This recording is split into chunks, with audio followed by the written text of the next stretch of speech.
Mon frère, ma sœur, Jésus changera ta vie si tu reconnais ce qu'il est venu faire pour toi dans ce monde. Regarde les derniers moments de la vie de Jésus. Abonne-toi puis partage à quelqu'un pour sauver des vies au nom puissant de Jésus. Dans une nuit calme, éclairée seulement par des lampes vacillantes, un moment allait changer l'histoire du monde. Au cœur d'une pièce simple, Jésus-Christ était assis avec ses disciples.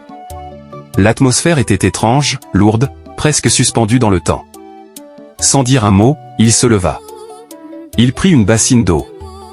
Et à la surprise de tout, le maître s'agenouilla. Un par un, il lava les pieds de ses disciples. Des pieds poussiéreux, fatigués, marqués par le voyage. Puis, chose encore plus bouleversante, il les essuya avec son propre vêtement. Le silence était total, car dans ce geste, il n'y avait ni pouvoir, ni autorité, seulement une humilité infinie. Le maître servait ses élèves. Et dans leur regard, une question brûlait, pourquoi fait-il cela? Mais ce n'était que le début. Plus tard, ils s'assirent tous autour de la table. Le repas commença. Jésus-Christ prit alors un pain sans levain. Il le leva doucement. Puis, il le rompit. Le bruit du pain brisé résonna dans la pièce. Et il dit, « Ceci est mon corps, prenez et mangez. » Les disciples se regardèrent, troublés. Puis il prit une coupe de vin. Il la montra à chacun.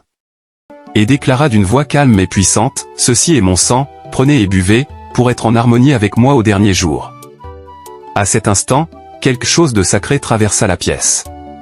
Comme si le temps lui-même s'était arrêté pour écouter. Mais dans l'ombre, une autre histoire se préparait. Parmi eux se trouvait un homme silencieux. Un disciple. Son nom, Judas Iscario. Ses yeux évitaient ceux du maître.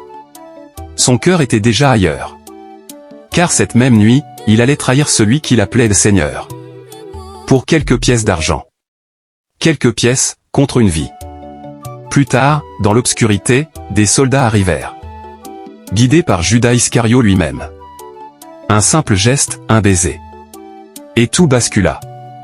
Jésus-Christ fut arrêté. Sans résistance. Sans colère. Comme s'il savait que tout devait arriver. On le conduisit devant les autorités. Jugé. Accusé. Condamné. Les cris de la foule montaient.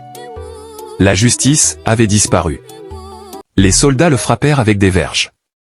Chaque coup résonnait comme un écho de haine. Mais il ne répondit pas. Il ne se défendit pas. Puis, ils lui imposèrent une croix. Lourde. Brutale. Inhumaine. Et ils l'obligèrent à la porter. Pas à pas, sous le soleil. Sous les insultes. Jusqu'à un lieu appelé Golgotha. Le lieu du crâne. Le lieu de la fin. Ou peut-être, du commencement.